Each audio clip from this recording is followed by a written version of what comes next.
Hello friends, welcome back to my YouTube channel. आज मैं निधान एंड लुवेन की new story update second part लेके आई हूँ, जहाँ से स्टार्ट होती है स्टोरी। लुवेन बोलते हैं ये आइडिया मुझे डोनेट करने का पहले क्यों नहीं आया, अभी मैं डोनेट कर देती हूँ। जैसे ही वे अपना फोन निकाल कर डोनेशन करने लगी, इधर लिंचा उसका न्यू आईफोन देखकर पूछने लगी, ये फोन तुम्हारे पास कहाँ से आया? कहीं मेरे पीछे तुम अमीर तो नहीं हो गई और मुझसे झूठ बोलती रही कि तुम्हारे पास तो खाना खाने तक के पैसे नहीं है। वो बोली, नहीं नहीं यार, मैं कोई अमीर समी नहीं हुई, बल्कि ये फोन तो मुझे लॉटरी में ही मिला है। याद है जब मैंने तुम्हें बताया था कि मैं गेम खेल रही हूँ? हाँ, उसी गेम में मुझे रिवॉर्ड के रूप में मिला है। मैंने तुम्हें भी तो कहा था कि ये गेम इंस्टॉल कर लो। लिंचा तो सोचने लगी कि शायद लुवेन ने ऐसे ही कह दिया होगा, उसे क्या पता था कि इस गेम में रिवॉर्ड मिलता है। तो वैसे भी ये होना था जो हो चुका है। वह लुवेन पे ही चिमट पड़ी कि यार ये तो मुझे क्यों ना डोनेट कर दो। और तुम्हें पता है कि मेरा पिछला मोबाइल अच्छे से काम नहीं कर रहा। लेकिन अब लुवेन ने वो देने वाली नहीं थी, क्योंकि उसे पहले तो लुवेन की बातें झूठी लग रही थी। तभी नेक्स्ट सीन ऑफिस का दिखाया गया, जहाँ लुवेन बैठी हुई टाइपिंग कर रही थी। टाइपिंग करते हुए जब हान ने उसे गुजरते हुए देखा तो वो हैरान हो गया कि ये इतना फास्ट टाइपिंग कैसे कर रही है। नीचे झुकते हुए उसने पूछा, तुम तो ब्लाइंड हो, लेकिन इतना फास्ट टाइपिंग कैसे कर रही हो?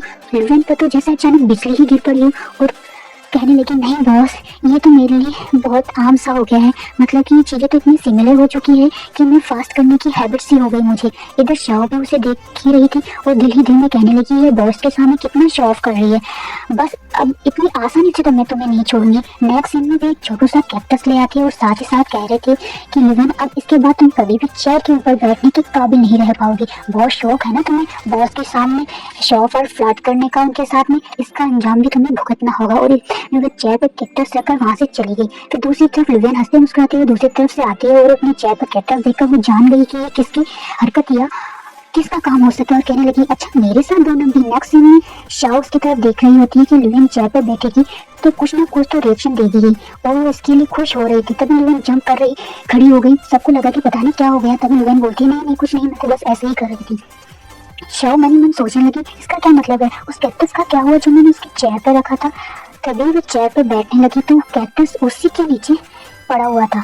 ये सब देखकर उसे काफी ज्यादा गुस्सा आ गया और फौरन से लुवेन पर चिल्लाने लगी कि तुमने ये रखा है ना, तुम्हारी हिम्मत कैसे हुई मेरे साथ ऐसा घटिया मजाक करने की? दूसरी तरफ हान ने आते हुए कहा कि ये क्या हो रहा है? शाओ कहने लगी, देखो ना बॉस, लुवेन ने मेरे साथ क्या घटिया मजाक किया है। ये वाला कैक्टस जो मैंने उसकी क्लियरली उसकी चेयर पर रखा हुआ देखा था, उसने उठाकर मेरे चेयर पर रख दिया।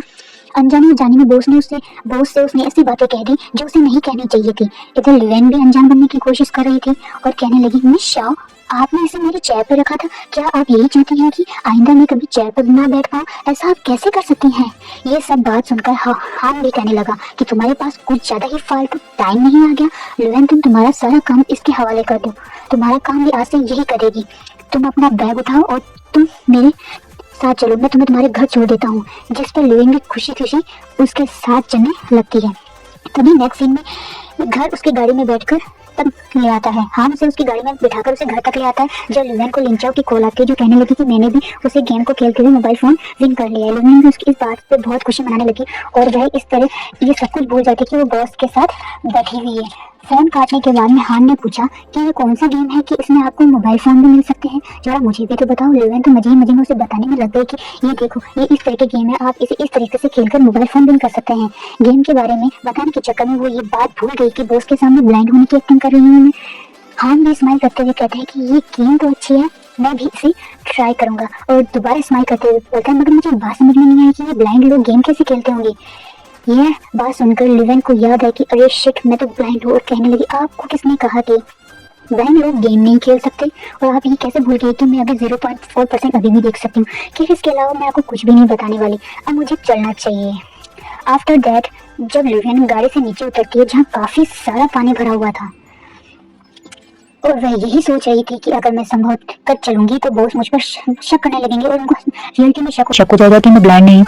वो ये सब सोच ही रही थी कि तभी हान उसके पास आकर उसे उठा लेता है ताकि वो इसे ये पानी पार करवा सके। लिविन को उसका ये काइंड हार्ट देखकर अच्छा तो लगा, बट दिल ही दिल में बुरा भी लग रहा था कि उसने हान से झूठ बोला पर वो असल में ब्लाइंड है ही नहीं। इवन नेक्स्ट सीन जब शिफ्ट होता है घर की तरफ, जहाँ वो घर भी सारा दिन यही सोच रही थी कि बॉस मुझे कितना काइंडली ट्रीट करते हैं। अगर किसी दिन उन्हें ये पता चला कि मैं ब्लाइंड नहीं हूँ और मैंने उनके से झूठ बोला, अगर उन्हें पता चला तो वो मेरे साथ क्या कुछ नहीं करेंगे। नहीं नहीं, मैं ऐसा नहीं होने दे सकती। इससे पहले उनको पता चले मैं खुद ही उनको बता दूंगी, चाहे मुझे उसके लिए वो कोई भी पनिशमेंट दे दे, लेकिन मुझे गिल्टी फील तो नहीं होगा ना कि के साथ ये बात सच या छुपा कर रखा।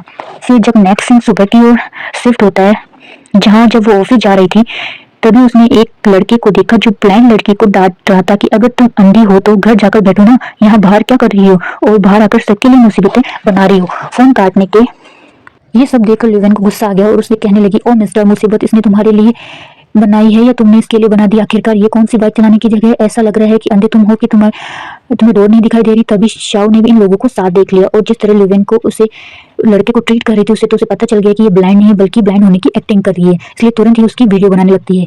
यहाँ वह लड़का लिवेन से कहता है कि यहाँ मैं क्या कर रहा हूँ क्या नहीं कर रहा हूँ इससे तुम्हारा कोई फर्क नहीं है, तुम्हारा कोई लेना देना। इसमें लिवेन बोली, अच्छा मेरे कोई लेना देना नहीं है? तुम्हारी वीडियो बनाकर इसे मैं जब सोशल मीडिया पर अपलोड करूंगी ना, फिर देखना लोग तुम्हारे साथ क्या करते हैं। उस लड़के की वीडियो बनाने लगी और शाओ सोच रही थी कि बेटा पहले तुम अपनी खैर बनाओ, देखना तुम्हारे साथ आज ऑफिस में क्या होगा। इतने में आज तुम्हारे साथ ऑफिस में क्या होने वाला है कि तुमने जो अब तक बॉस से ब्लाइंड होने की एक्टिंग की है उसका झूठ फाइनली एक्सपोज होने वाला है। जब नेक्स्ट सीन ऑफिस में लिवेन पहुंचती है तो उससे पहले ही शाओ पहुंच चुकी थी, जहां लिवेन देखती है कि बॉस लिवेन के कारनामे वीडियो में हान उसे दिखा रही थी और कहती है कि लिवेन ब्लाइंड है ही नहीं, उसने सिर्फ आपको हमदर्दियां समेटने के लिए झूठ बोला, आपको सब कुछ सच इस वीडियो में पता चल ही जाएगा। साथ ही हान के सामने वीडियो भी चला देती है जिसमें लिवेन उस लड़के को धमकियां दे रही थी। लिवेन ने जब ये सब कुछ देखा तो वो बोला, सीधा सीधा माफी मांगने लगी लिवेन हान से कि सर प्लीज मुझे माफ कर दीजिए, मुझे डांटिए मत, मैं सिर्फ एक्टिंग कर रही, मैं सिर्फ एक्टिंग कर रही थी ब्लाइंड होने की, मैं असल में ब्लाइंड नहीं हूँ। हाँ तो उसे डांटने की बजाय उससे कहने लगा कि तुम एक्टिंग बहुत सुंदर करती हो, इसलिए मैं तुम्हें 10 में से 10 मार्क्स देता हूँ। शाओ बोली कि बॉस ये आप क्या कर रहे हैं, इसने आपसे झूठ बोला और आप इसकी तारीफ कर रहे हैं। और हान ने बोला कि इसने मुझसे झूठ नहीं बोला, मैं सच पहले से ही जानता था। तभी फ्लैशबैक में एक सीन दिखाया गया जहाँ लिवेन भाग रही थी, जहाँ हान ने भी उसे भागते हुए देखा था और उसे पता चल गया था कि वह ब्लाइंड नहीं है, बस ब्लाइंड होने की एक्टिंग कर रही है। तभी लिवेन हान से बोलती है कि तो फिर आपने मुझे पहले क्यों नहीं बताया कि तुम ब्लाइंड नहीं हो और एक्टिंग क्यों कर रही हो? तभी लिवेन बोलती है कि तुम ब्लाइंड होने की एक्टिंग करते हुए बहुत क्यूट लग रही थी, इसलिए मैंने तुम्हारी क्यूटनेस को और देखने के लिए तुम्हारी एक्टिंग को कंटिन्यू रखा, माय क्यूटी प्रिंसेस।